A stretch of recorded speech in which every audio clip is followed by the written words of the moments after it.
चलिए एक फाइनल हम लोग एक्सपोनेंशियल डिस्ट्रीब्यूशन करते हैं फ्रॉम SciPy डॉट स्टार्ट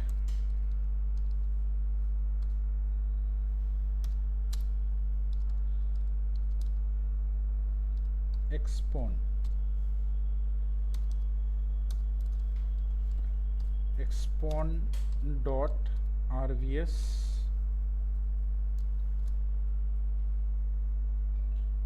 इसमें भी आप LOC स्केल, ठीक है, वैल्यू देंगे, साइज देंगे। LOC मतलब मीन, तो यहाँ पे मीन की वैल्यू लेट्स से सेट करते हैं। मीन हमने दे दिया 4 और स्टैंडर्ड डेविएशन हमने दे दिया 1। तो LOC में चला गया मीन वैल्यू, स्टैंडर्ड डेविएशन जाएगा स्केल में,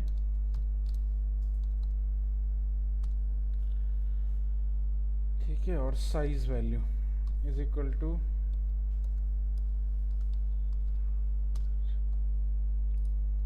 ठीक है। तो ये रैंडम वेरिएबल आपका क्रिएट करके देगा विथ 100 साइज ऑफ वैल्यू,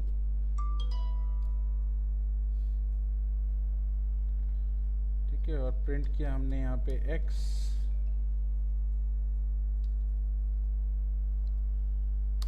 और ये हमें 100 वैल्यू निकाल के दे रहा है एक्सपोनेंशियल के अकॉर्डिंग।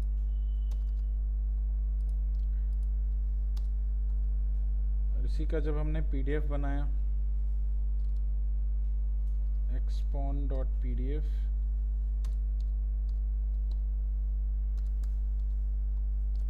PDF में x की वैल्यू पास करते हैं, x इक्वल टू x, बाकी LOC और स्केल सेम है।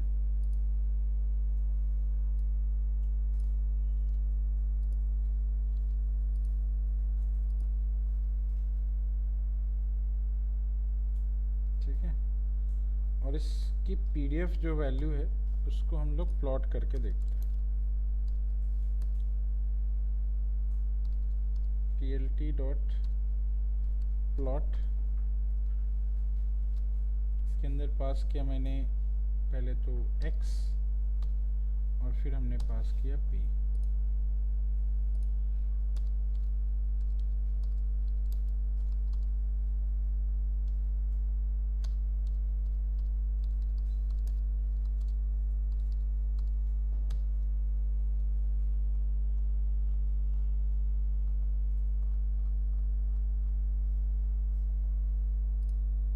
x को शॉर्ट कर लो,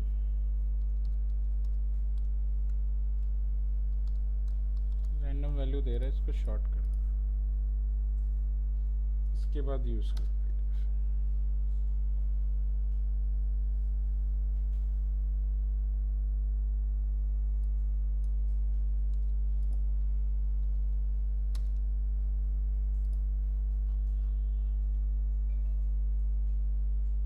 ठीक है, ये एक्सपोनेंशियल वो है प्रोबेबिलिटी डिस्ट्रीब्यूशन, जहाँ पे आपका जो प्रोबेबिलिटी है वो एक्सपोनेंशियली डिग्रेड करता है, ठीक है, जहाँ पे एक्सपोनेंशियली डिग्रेड करता है, तो हायर से लोअर की तरफ आता है।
चला हो गया? ठीक ठीक है। तो यहाँ पे बेसिकली जो आपका प्रोबेबिलिटी डिस्ट्रीब्यूशन आप देख रहे हो, ये प्रोबेबिलिटी डिस्ट्रीब्यूशन हायर से लोअर की तरफ आ रही है, ठीक है, जो एक्सपोनेंशियल वे में काम करती है, एक्सपोनेंशियली डिग्रेड होती है आपकी। मेरे में आ रहा है PRT नॉट डिफाइन। क्या PRT नॉट डिफाइन। क्या not define? PLT not define. अरे भाई, तो PLT नॉट डिफाइन तो यहाँ से इंपोर्ट तो करो इसको। लेकिन ये जो है हमारा SciPy जो है हमने एक फॉर्म लिया है, उसके बाद हमने इंपोर्ट किया है। क्या लिया है? फॉर्म लिया है, उसके बाद इंपोर्ट किया है ना। हाँ, बट नीचे जो है मैटप्लॉट में हम डायरेक्ट इंपोर्ट कर रहे हैं, इसमें मेरे में तो बिना इंपोर्ट आती। दोनों कर सकते हैं, ऐसा कुछ वो नहीं है। अगर फॉर्म नहीं लिखेंगे तो इस नहीं, इसमें तो फ्रॉम लिखना होगा, क्योंकि हम डायरेक्ट फंक्शन को इंपोर्ट कर रहे हैं, यहाँ मॉड्यूल को इंपोर्ट कर रहे हैं। मैं डायरेक्टली फंक्शन को भी इंपोर्ट कर सकता हूँ, तो फ्रॉम लिख दो, यहाँ पे फ्रॉम लिखो और यहाँ पे इंपोर्ट लिखो और प्लॉट लिख दो। अब यहाँ पे PLT डॉट प्लॉट लिखने की ज़रूरत नहीं है। सर मतलब जैसे हमने यहाँ इंपोर्ट करा हुआ है, इसको अगर पीछे हमने इंपोर्ट करा हुआ होगा तो फर्क तो जब भी करेगा जो क्या? हमने इसमें इस सिनेरियो में लिख रखा है इंपोर्ट, हमने इसकी जगह और कोई चार्ट जो है हमने लिख रखा है। ठीक है, आप इस तरह भी लिख सकते हैं प्लॉट को चलाने के लिए। जैसे हम PLT डॉट प्लॉट लिख रहे थे, हमने डायरेक्टली प्लॉट को कॉल कर लिया, इंपोर्ट किया, प्लॉट लिखो। अब यहाँ पे PLT डॉट प्लॉट लिखने की ज़रूरत नहीं है, ठीक है। चलिए, तो ये टॉपिक जो है प्रोबेबिलिटी डिस्ट्रीब्यूशन, ये हमारा कंप्लीट हो गया। अलग अलग तरह की प्रोबेबिलिटी डिस्ट्रीब्यूशन हमने देखे कि हमारी प्रोबेबिलिटी किस तरह से स्टैंडर्डाइज की जाती है। ये सभी स्टैंडर्डाइजेशन है प्रोबेबिलिटी की, ठीक है।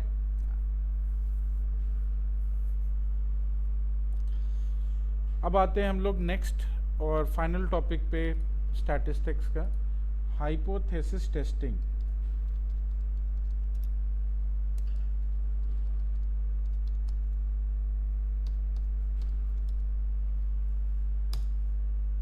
हाइपोथेसिस टेस्टिंग,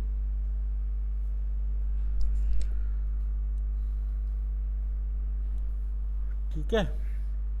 हाइपोथेसिस किसको बोलते हैं? हाइपोथेसिस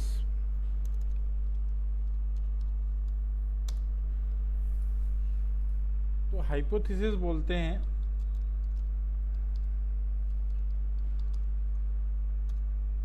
अजम्पशन को। कोई भी चीज जब आप अज्यूम कर लेते हैं, है ना,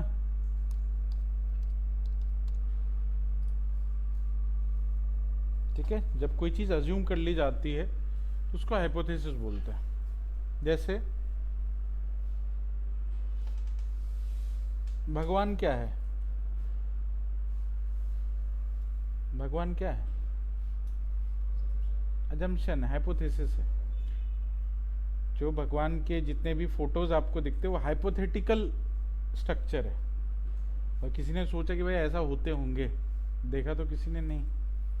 जो चीज़ नहीं देखी गई उसको हाइपोथेटिकली जनरेट कर दिया गया, ठीक है, अज्यूम कर लिया गया कि ऐसा कुछ होता है। तो जो चीज़ नहीं देखी जा सकती वो ऐसी अज्यूम की जा सकती, मतलब हम लोगों ने स्ट्रक्चर बनाया अपने दिमाग में कि ऐसा कुछ हो सकता है। ऐसे ही जब कोई डिसीजन ली जाती है, जैसे आपका डिसीजन मान लो ऐसा है कि आपने बोला कि ये कोर्स कंप्लीट होने के बाद आपकी जॉब लग जाएगी, ये क्या है?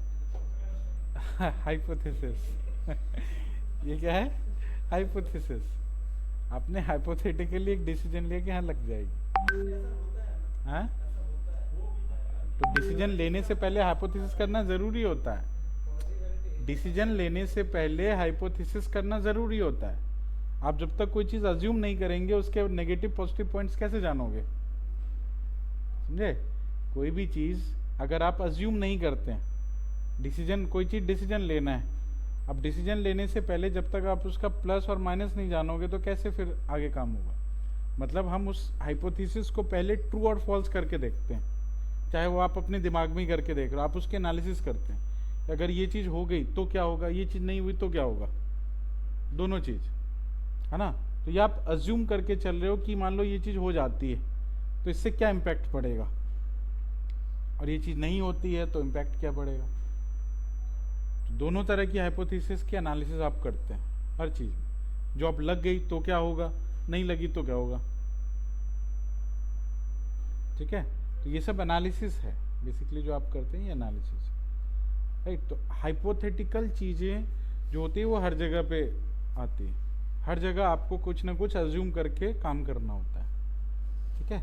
जैसे कोई कंपनी है, जो वो कंपनी कोई सेल्स परचेज का काम करती है, सेल करती है, मान लो कुछ बेचती है, तो वो भी अज्यूम करती है ना, कि अगर भाई इस साल इतनी सेल नहीं हुई तो क्या होगा, और इतनी हो गई तो क्या होगा, राइट। और अगर नहीं हुई तो उसके पीछे का रीज़न क्या है, ये एनालिसिस चलती है। अगर हो गई तो इसको आगे कैसे और अच्छा कर सकते हैं, उस पर एनालिसिस चलती है। मतलब एक अजम्पशन आप हमेशा करके चलते हो, ठीक है। तो डिसीजन मेकिंग के लिए अजम्पशन किया जाता है। कोई चीज़ डिसाइड करना है तो उस डिसाइड करने से पहले का टर्म होता है एनालिसिस, और उसमें आप हाइपोथेसिस करते हैं, ठीक है। हाइपोथेसिस करने के लिए जितने पैरामीटर्स हैं वो सभी आपने पहले देख रखे हैं, जिसमें मीन, मीडियन, मोड, प्रोबेबिलिटी, ये सब कुछ आता है ना। वहीं से वो सारी एनालिसिस होती है, वहीं से पूरी हाइपोथेसिस। अब हाइपोथेसिस जो चीज़ हम मान बैठे हैं, जो हमने चीज़ माना है, वो चीज़ कितना ट्रू है कितना फॉल्स है ना, कितना हम उस एजम्पशन को ट्रू बोलेंगे कितना फॉल्स बोलेंगे, ये चीज़ आप एनालिसिस से निकाल सकते हैं। एनालिसिस आपको बताएगा कि आपकी जो एजम्पशन है वो एजम्पशन आपकी एनालिसिस के हिसाब से कितनी सही है, ठीक है। अब मान लो आपने ये बोला कि मेरी हाइपोथेसिस ये है कि मेरी जॉब लगेगी, ठीक है, ये तो हो गया ट्रू और फॉल्स, लगेगी या नहीं लगेगी। दूसरी चीज़, अगर आपने बोला कि मेरी जॉब 10 लाख रुपए पर एनम है ना, मतलब 10 LPA की जॉब लगेगी आपकी, ठीक है, ये आपने अज्यूम किया, ठीक।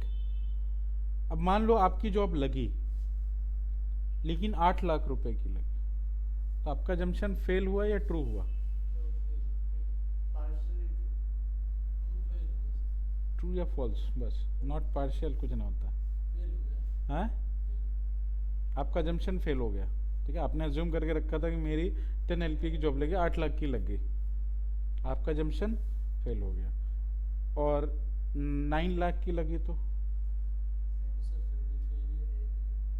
9.5 की लग गई तो, और 11 लाख की लग गई तो, अब कैसे ट्रू भाई, ग्रेटर देन लेस देन नहीं होता है यहाँ पे। आपने 10 बोला था, 10, आपने 11 क्यों किया, आपने 10 बोला था 11 क्यों किया। मान लो आपकी जॉब 15 लाख की लगे तो आपका जम्पशन तो फिर भी फेल है ना आपका जम्पशन फिर भी फेल है। एजम्पशन 10 की थी आपकी, आपने 15 ले लिया, एजम्पशन अभी भी फेल माना जाएगा, ठीक है। मतलब क्योंकि आपके रिपोर्ट के हिसाब से वो अचीव नहीं हुआ, वो ओवर हो गया, उसको ओवर बोलते हैं। एक अंडर हो गया एक ओवर हो गया दोनों केसेस में। अब क्या हमेशा 10 पे आना जरूरी है, 10 की नहीं लगी तो 10.2 की भी तो लग सकती है, या 9.7 की भी तो लग सकती है, 9.5 की भी तो लग सकती है। जॉब है, आपने 10 अज्यूम किया था, नेगोशिएट करके आप 9.7 तक आ पाए, 10 तक नहीं पहुंचा पाए, तो आप क्या कहेंगे, आपका अजम्पशन फेल या ट्रू। अब ट्रू है, क्योंकि कोई भी अजम्पशन 100% ट्रू नहीं हो सकती, कोई भी अजम्पशन 100% अचीव नहीं किया जा सकता, उसमें हमेशा कोई ना कोई मार्जिनल डिफरेंस होता है। हर एक अजम्पशन में हमेशा प्लस माइनस डिफरेंस होता है, और वो प्लस माइनस जनरल केसेस में 5% का होता है। मतलब मोस्ट ऑफ द केसेस में 5% का डिफरेंस लेके चलते हैं कि 5% आगे या पीछे, आपने 10 बोला तो 10 बिल्कुल एग्जैक्टली कोई ऑफर लेटर लेके खड़ा नहीं होगा कि भाई 10 का ही ले लो, है ना। आपसे नेगोशिएट करेगा, है ना। करते करते 10 नहीं माना, वो 9.7 पे मान गया, तो आप फिर भी ट्रू वाली ही कंडीशन पे, एजम्पशन अभी भी आपका ट्रू, क्योंकि ±5 के अंडर में आप आ रहे हैं। मतलब आप वो मार्जिनल जो डिसीजन मेकिंग होती है, डिसीजन मेकिंग हमेशा मार्जिन के हिसाब से चलता है, एग्जैक्ट कभी नहीं होता। ठीक है, बात समझ आई? राइट। तो हाइपोथेसिस जो है, वो हाइपोथेसिस में दो चीजें होती हैं। डिसीजन दो तरीके से निकलता है। एक होता है जिसको बोलते हैं नल हाइपोथेसिस।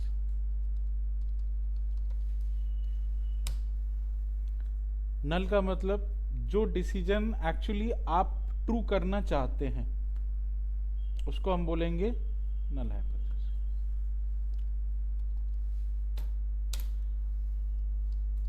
और दूसरा होता है ऑल्टरनेट हाइपोथेसिस, जो उसका काउंटर कंसेक्वेंस होता है, जस्ट उल्टा। ठीक है, उसको बोलते हैं ऑल्टरनेट हाइपोथेसिस। तो null hypothesis and alternate hypothesis. Sir null है तो ट्रू कंडीशन है हमारी, नल है तो और ट्रू फॉल्स से मतलब नहीं है। हाइपोथेसिस जिसको आप ट्रू करना चाहते हैं, है ना, जिस डिसीजन के अकॉर्डिंग आप काम कर रहे हैं, वो नल हाइपोथेसिस है। जो उसके रिवर्स में जनरेट होगी, अब हाँ ना इसमें मैटर नहीं करता, वो डिसीजन कई बार हाँ भी होती, कई बार ना। आपका फेवर किस में है वो डिपेंड करता है। आप किसी चीज के फेवर में, वो हाँ भी हो सकता है, ना भी हो सकता है। तो मैंने अगर ना बोला हुआ है और ना मेरा फेवर है, तो वो नल हाइपोथेसिस है, और हाँ उसका अल्टरनेट हाइपोथेसिस है। समझे? हाँ या ना मैटर नहीं करता। मैटर करता है कि आप किसी डिसीजन को जब फेवर करते हैं, वो डिसीजन नल हाइपोथेसिस है। वो फेवरेबल डिसीजन होना चाहिए आपका, वो आपका नल हाइपोथेसिस है। और उसी का जो रिवर्स है वो आपका अल्टरनेट हो गया। तो बेसिकली आप ये एनालिसिस करते हैं कि आप जो डिसीजन ले रहे हो उसमें नल हाइपोथेसिस ट्रू हो रही है या फिर अल्टरनेट ट्रू हो रही है। ठीक है, और इसमें मैटर करता है आपका सिग्निफिकेंस लेवल।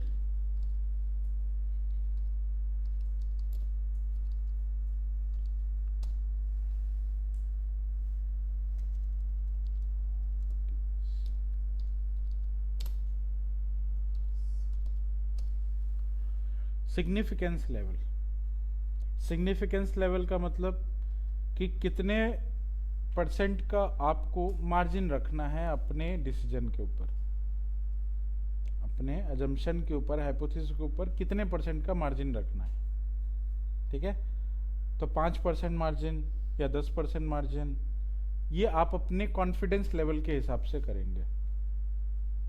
ठीक है, जो सिग्निफिकेंस होती है ये चेंज भी होती है।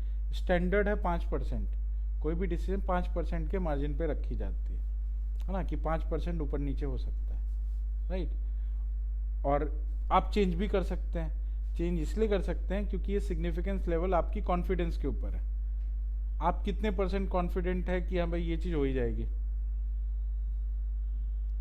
ठीक है, आप कॉन्फिडेंस, अगर आप 100% कॉन्फिडेंस किसी चीज में नहीं हो सकता, है ना। कोई भी डिसीजन लेना या कोई भी अजम्पशन करना 100% कॉन्फिडेंस पे नहीं आता। ठीक है, तो उसकी कॉन्फिडेंस के बेसिस पे आप उसका सिग्निफिकेंस लेवल चेंज करते हैं। ठीक है, जैसे कोई चीज में हम श्योरिटी होते हैं, 90% श्योर है कि ये चीज हो जाएगी, 10% मार्जिन रखा ना आपने, है ना। जैसे बारिश है, तो बारिश आप 90% श्योर है बारिश होगी, 10% अभी भी मार्जिन में। आप 100% श्योर नहीं होते, किसी भी डिसीजन में नहीं होते, राइट। 99% बोल देते हैं, 100% तो बहुत मुश्किल ही होता है, वो बहुत आइडियल केस हो गया 100%। ठीक है, तो जो आप मार्जिन छोड़ते हैं वही होता है लेवल ऑफ सिग्निफिकेंस। ठीक है, और जो लेवल ऑफ सिग्निफिकेंस है वो हमेशा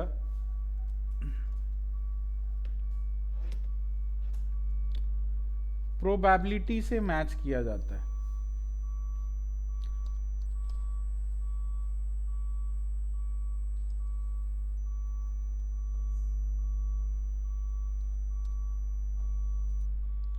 सिग्निफिकेंस लेवल हमेशा प्रोबेबिलिटी से मैच किया जाता है। ठीक है, तो कोई भी चीज होने की क्या पॉसिबिलिटी है और आपने जो अजम्पशन किया है उसका सिग्निफिकेंस लेवल क्या है, दोनों की मैचिंग होती है। ठीक है, तो अगर सिग्निफिकेंस लेवल 5% है, अब इसमें कंडीशन ये होती है कि अगर सिग्निफिकेंस लेवल 5% है, 5% का मतलब हो गया 0.05। ठीक है, एक सेकंड होल्ड कर। हेलो, हाँ जी जी जी, चलिए ठीक है, ठीक।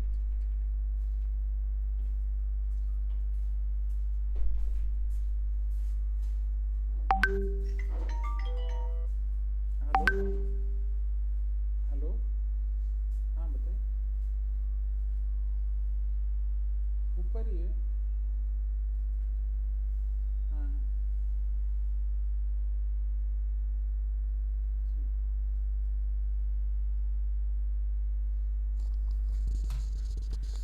ठीक है, तो 0.05 मतलब सिग्निफिकेंस लेवल यही होगा। अब जो प्रोबेबिलिटी वैल्यू आपको मिलती है ना, आपके डिसीजन के अकॉर्डिंग जो आपकी प्रोबेबिलिटी होती है, प्रोबेबिलिटी जब आप मैच करते हैं वो प्रोबेबिलिटी आपकी 0.05 जो सिग्निफिकेंस लेवल आपने बताया उससे ऊपर होनी चाहिए हमेशा। अगर ऊपर मिल गई तो नल हाइपोथेसिस ट्रू हो जाता है। कंडीशन क्या है कि जो नल हाइपोथेसिस है वो तब हम ट्रू करते हैं जब सिग्निफिकेंस लेवल से बड़ी वैल्यू आपकी प्रोबेबिलिटी की हो जाती है, और अगर आपकी प्रोबेबिलिटी लेवल ऑफ सिग्निफिकेंस से डाउन हो जाती है तो आपका ऑल्टरनेट हाइपोथेसिस ट्रू हो जाता है। ठीक है, तो कंडीशन यही है कि मान लो आपकी जो प्रोबेबिलिटी आई है, आपके डिसीजन की जो प्रोबेबिलिटी है,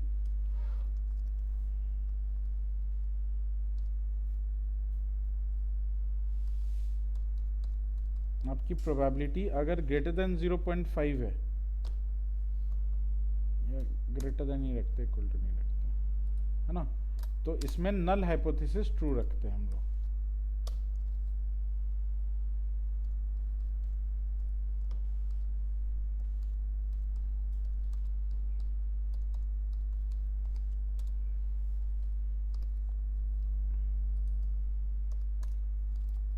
एल्स ऑल्टरनेट हाइपोथेसिस ट्रू हो जाता है।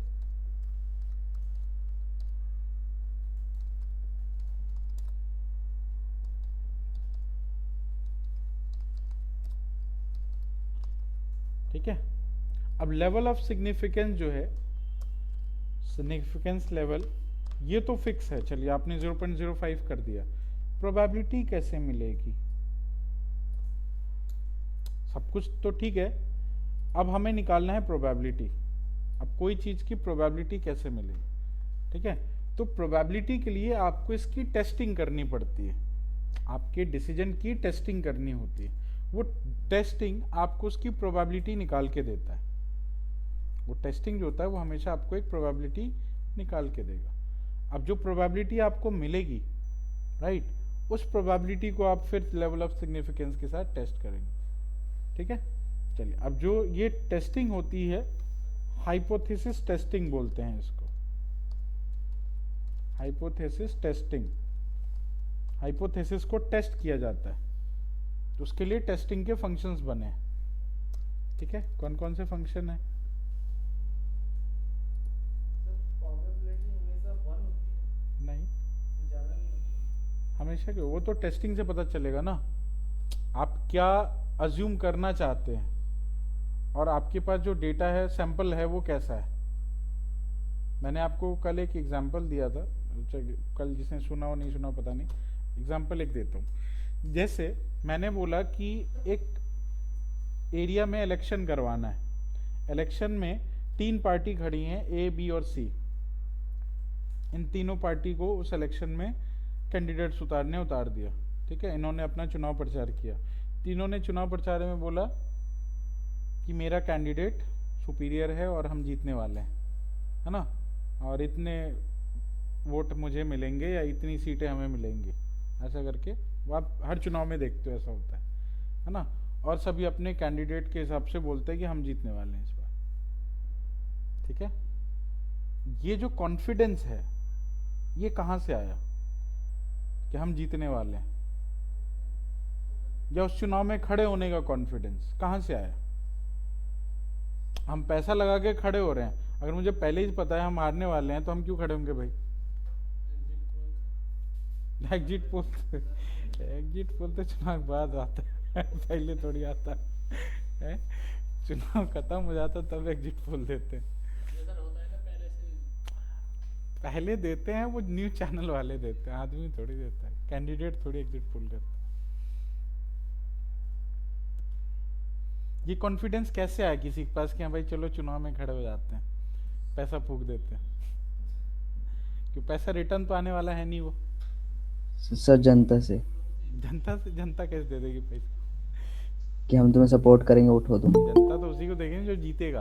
आप टैक्स तो उसी को देते हैं ना जो सरकार बनाता है। आप सबको थोड़ी नहीं, ना, हर जनता बोल- कैंडिडेट को थोड़ी ना टैक्स देने लगते हैं। जनता बोलेगी ना कि उठो हम जिताएंगे तुम्हें। ऐसा नहीं होता है। मार्केटिंग होती है उस एरिया में, हाँ, उसको कैंडिडेट का वो मिलता है सर्टिफिकेट कि आप खड़े हो सकते हो। नहीं, चुनाव पार्टी कौन देता है? चुनाव पार्टी। अरे चुनाव पार्टी वो नहीं बोल रहा हूँ मैं।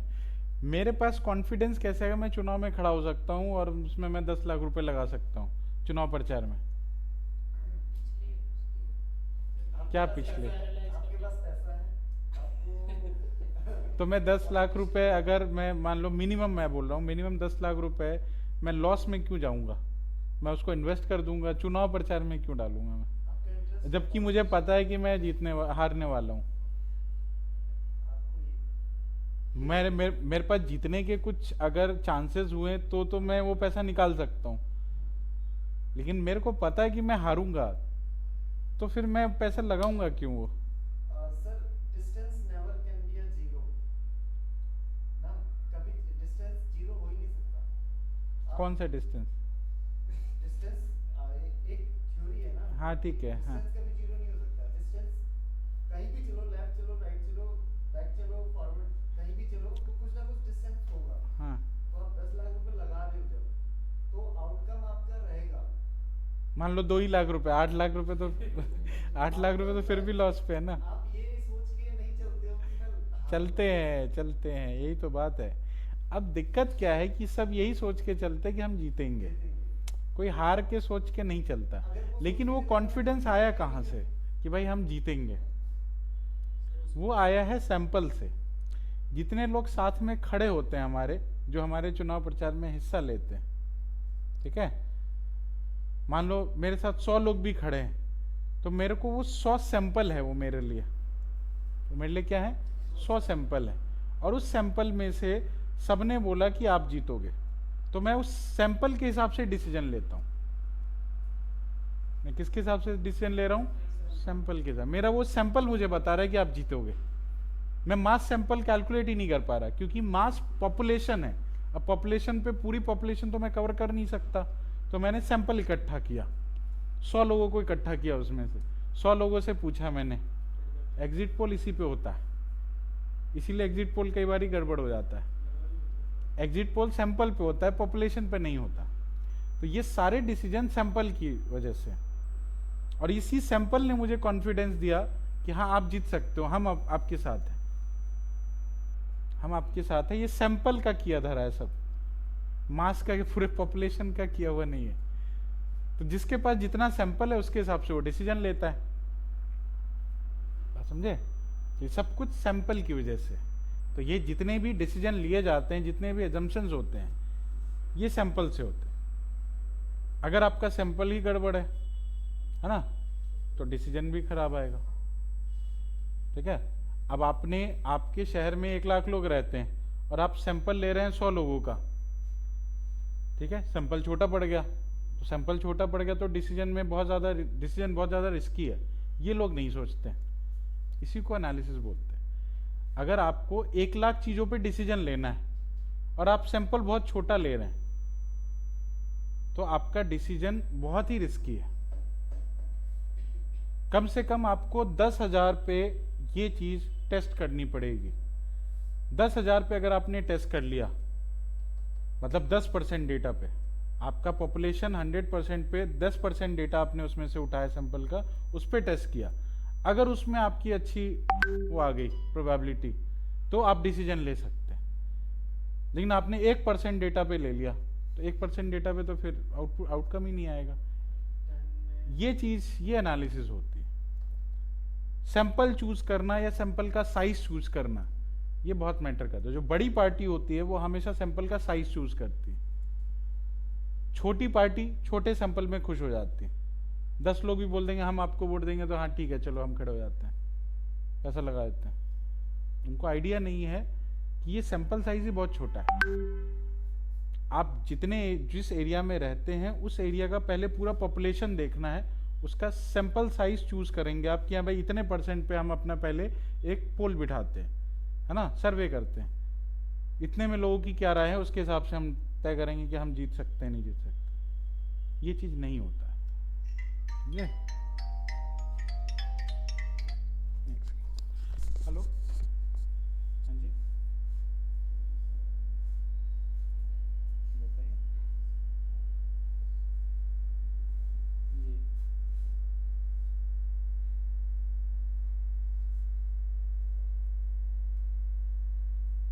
नहीं चाहिए, नहीं चाहिए, नहीं चाहिए।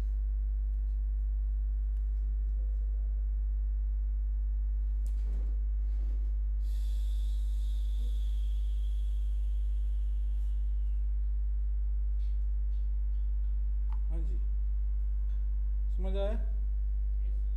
ठीक है, चलो। तो एक्चुअली एनालिसिस में आपकी ये सैंपल बहुत काम करती है, राइट? तो कोई भी डिसीजन जो होता है वो हमेशा सैंपल पे लिया जाता है। सैंपल जिस तरह का है, सैंपल के ऊपर का जो डिसीजन होता है वही डिसीजन को आप बेसिकली अपने हाइपोथेसिस में रखते हैं, ठीक है? और इसी सैंपल के ऊपर टेस्टिंग की जाती है। तो सैंपल के ऊपर जो टेस्टिंग होती है, कई बार होता है कि आपको सिंगल सैंपल पे ही कोई चीज़ टेस्ट करना होता है, कई होता है कि आपको 2 सैंपल के ऊपर टेस्ट करना होता है ना, या कभी होता है कि आपको मल्टीपल सैंपल पे काम करना होता है, 2 से भी ज़्यादा, ठीक है? अब एक सैंपल पे तब हम काम करते हैं जब हमें किसी सैंपल से कोई इन्फॉर्मेशन मैच करानी हो किसी वैल्यू की, तो हम सिंगल सैंपल लेते हैं। 2 सैंपल पे जब हम काम करते हैं, 2 सैंपल की डिपेंडेंसी चेक करने के लिए कि इस सैंपल की डिपेंडेंसी इसके ऊपर है या नहीं, ठीक है? और 2 या 2 से ज़्यादा डिपेंडेंसी के लिए, सैंपल की डिपेंडेंसी के लिए हम लोग मल्टीपल सैंपल्स लेते हैं, ठीक है? तो ये जो सैंपल्स होते हैं वो सैंपल हमें चूज करना और उसके अकॉर्डिंग टेस्टिंग की जाती है।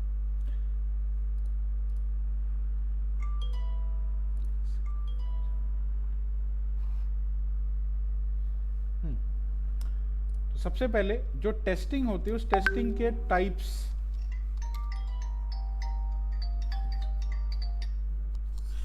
हाँ जी बताइए। हेलो,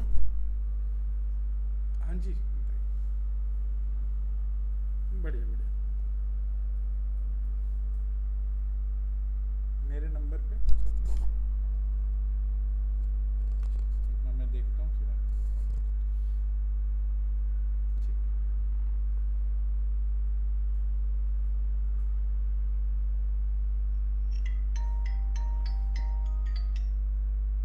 हेलो,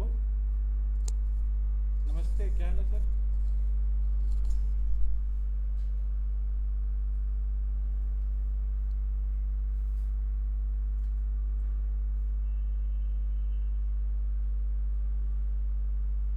अच्छा, हाँ हाँ हाँ हाँ,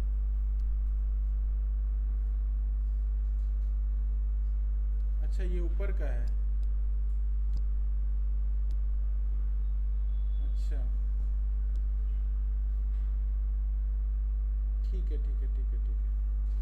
ठीक है ठीक है।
टेस्ट के नाम, कौन कौन से टेस्ट हम लोग यहाँ पे यूज करते हैं।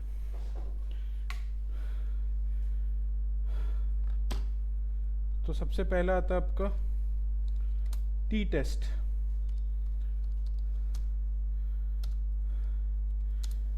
दूसरा होता है जेड टेस्ट।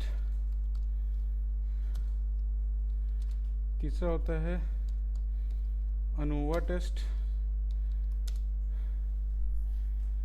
और चौथा होता है काई स्क्वायर टेस्ट।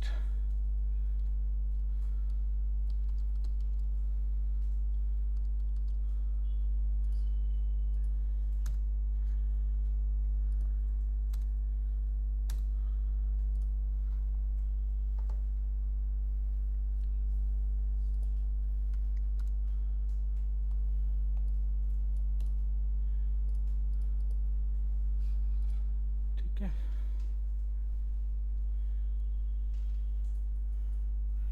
ये टेस्ट कहीं देखा आप लोगों ने, नाम सुना कहीं? नहीं देखा? पहली बार सुन रहे हो? क्या बात है। चलो आगे देख लेना। एक्सेल के अंदर आपका जो ये डेटा टैब होता है, इसमें डेटा एनालिसिस मैंने बताई होगी एक्सेल में, डेटा एनालिसिस का टूल पैक। अब इस टूल पैक में देखोगे तो ये सारे टेस्ट के नाम लिखे हुए हैं, लिखा है टी टेस्ट, जेड टेस्ट ना, एफ टेस्ट भी एक होगा, हाँ एक एफ टेस्ट भी होता है, एफ टेस्ट भी है, एनोवा टेस्ट। तो ये कौन से कहाँ पे बनाए डेटा एनालिटिक्स? एक्सेल में। ये टूल पैक होता है। अब वो इनेबल नहीं होगा तो नहीं दिखेगा, वो इनेबल करना पड़ता है अलग से। वो ऑप्शंस है, फाइल पे जाओ, ऑप्शंस पे जाओ, यहाँ एडिन्स पे जाओ, ये कॉम एडिन्स पे जाओ, गो करो। अच्छा कॉम एडिन्स नहीं, वो डायरेक्टली उस पर ही आ जाएगा।